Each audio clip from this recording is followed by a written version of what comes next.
let me ask you first and foremost about whether or not individuals in the middle class are going to get a tax break when they fill out their taxes in January. They're going to be better off, and I would suggest you look at three different buckets. The first one, what does your income this year and next year look like after tax? Okay, most people will see a tax reduction in their cash flow, in their income.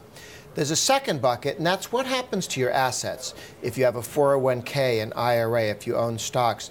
When we take the corporate rate from 35 to 20, that increases the after-tax cash flow. And we've already seen them going up in the 401ks. Well, what's the third group? And the third one is the people who don't have a job yet. Do you have a brother or sister yourself who doesn't have a job now and would get one with economic growth? So those are three areas where people will be better off.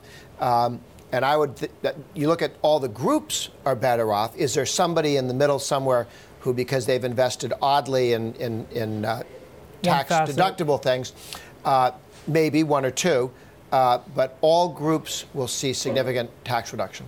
But those tax reductions would be temporary for individuals, at least when it comes to the Senate bill. Is that the right way to go about doing tax reform?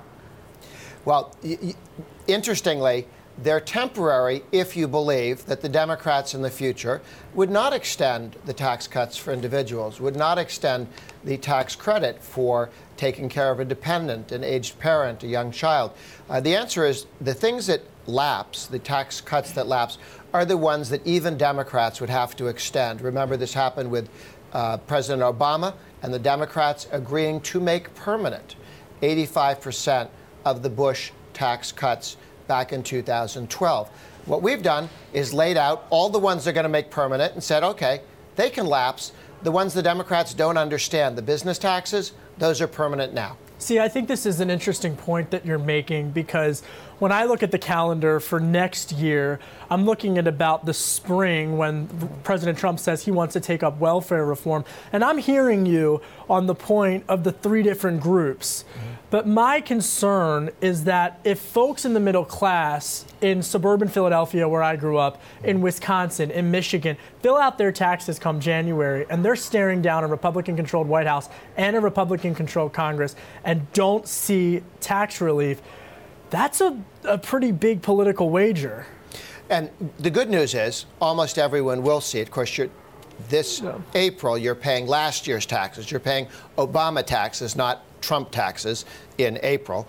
But as you do a calculation and you look through, if there is some group that somehow we missed, and there's not just a person here or there who pays higher taxes, but some structural problem, that will be fixed in the April legislation, the budget reconciliation package that does welfare reform and some taxes, because changes in spending give you room to do some more tax cuts.